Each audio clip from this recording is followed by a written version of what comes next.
Hey, what's going on, everybody? It's the CD guy, Johnny Z here. Thank you so much for tuning back into the channel. Today, I'm going to be sharing my thoughts on the new Queen box set celebrating their debut album, Queen 1, given a new title here, of course, their debut just titled Queen, this box set entitled Queen 1. And I'm going to be sharing my thoughts on the new 2024 mix. The new 2024 mix includes Mad the Swine, reinstated as the album's fourth song, in between Great King Rat and My Fairy King.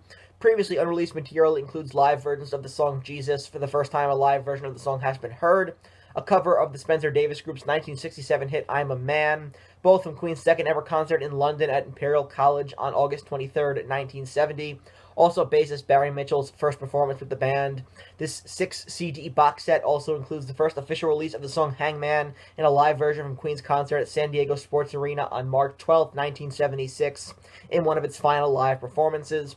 Queen says a studio version of the track does not exist, but the song was performed live sporadically from 1970 through the Japanese tour of A Night at the Opera in 1976. Let's get into the new mix itself here. I was worried about the way it would sound after I heard The Night Comes Down, and I saw the AI music video for it too, and I was like, what are they about to do to this great album? Why are they doing this?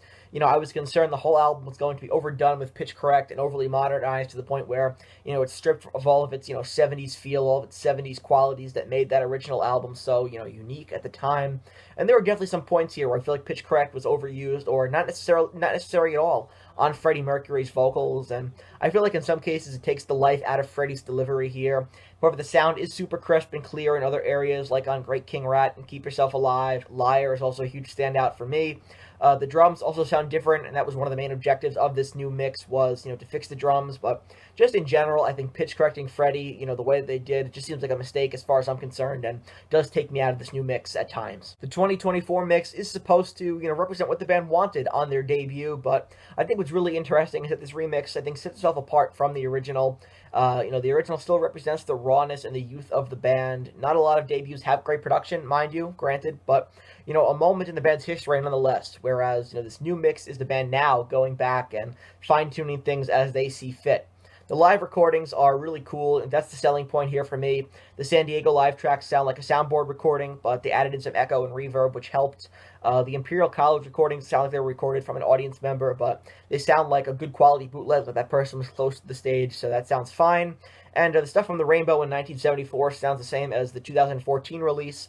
And Hangman finally getting an official release live from 1976 was one thing I was most interested in hearing on this box set, and it did not disappoint. Live gems like this are the stuff that should be included in box sets, stuff that the fans actually want. Overall, the new mix definitely does stand out, from the original, for better or for worse, I'm not sure, but the live stuff, like I said, is what I'm most interested in here, especially tracks like Jesus and Hangman, and when it comes to the actual record itself, I'll probably stick to the original album 9 times out of 10. Not a huge fan of the pitch correct at all, but like I said, this is meant to sound different from the original, and so the original will always be there, The mix is a thumbs in the middle for me. Not really sure how to feel about it, but the live content is a huge thumbs up. And the good news is this box set on CD isn't nearly as expensive as most box sets are going for these days. So overall, I had to give this box set, I think a 7.5 out of 10 is fair.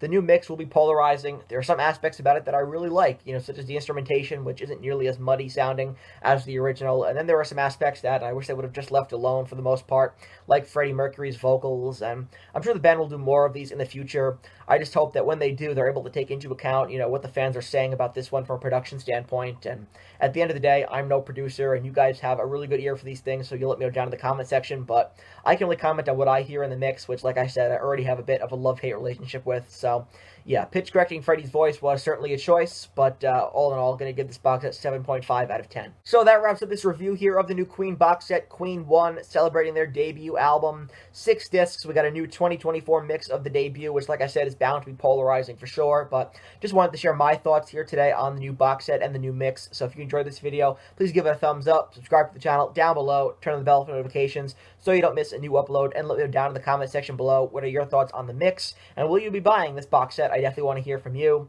And until next time, it's the CD guy, Johnny Z, signing off. Take care, everybody.